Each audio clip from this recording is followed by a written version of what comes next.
think back 10 years ago and what you were thinking about at that time.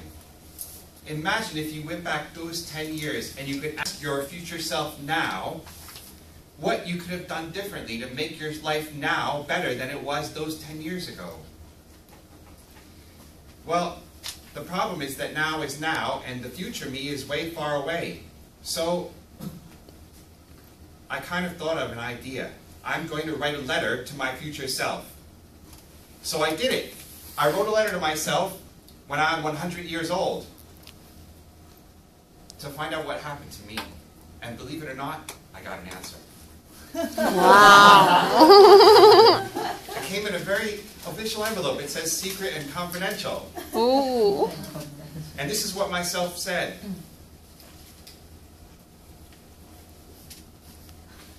Dear Charlie, you're a rich man. You live on the peak and you have a really beautiful wife and several children. Although you are old, you're like 100 now, you eat out of golden spoons which are fed to you by the many helpers that are taking care of you. You have many cars, and even though you're too old to drive, your children take them out for you. So just remember, do everything right and don't give up, and you'll get here one day. Well, when I read that letter, I thought, wow, future self, that's really cool.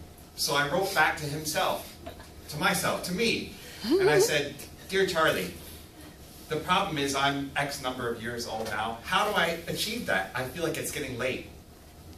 And then, believe it or not, myself wrote back again. How do you post to the future? Dear Charlie, I hope you won't keep asking me to write letters because I had to go to the antique store to find a pen and a paper.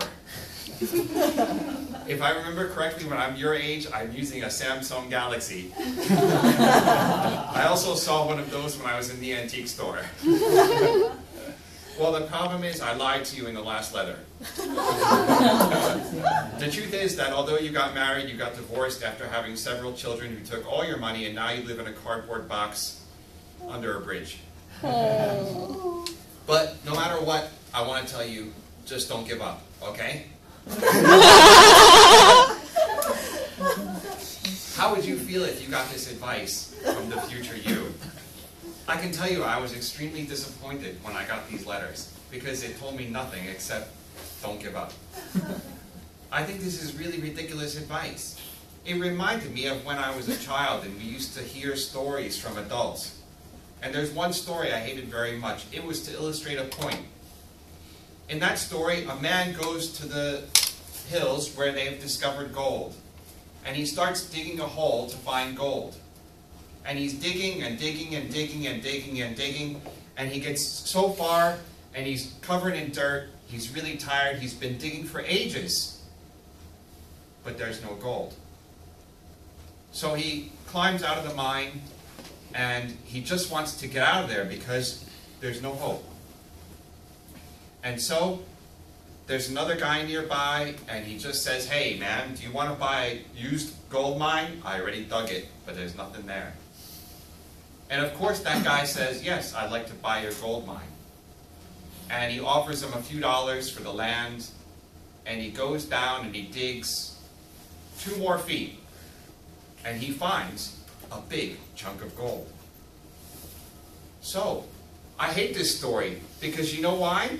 You know what that second guy had that the first guy didn't have? No, he had a geological report. And he knew where the gold was. The first guy did not have the information. He didn't know that if he kept going, there would be gold there. The second guy knew it would be there, and the first guy did all the work for him. So I'm really annoyed with myself, and then suddenly I get a new letter from myself in the future. And myself wrote back to me, and myself wrote, Dear Charlie, I'm tired of writing to myself, so this is going to be our last letter. Well, the truth is I can't tell you what happened to you, because if I tell you what happens in the future, you won't have to do anything, and you'll stop creating the great life that you can have if you don't give up. The truth is that I've been telling you not to give up, but I haven't really explained it fully. If you don't give up, that means that you have to find the information. It's out there. It's available for you. Go out and get that information. And then, when you feel like you want to give up, find more information, and then you will find your chunk of gold. And you can live on the... Oh, sorry, I can't tell you where I live. So ladies and gentlemen, remember, if you're going to dig a hole looking for gold, make sure you have a geological report. Thank you very much.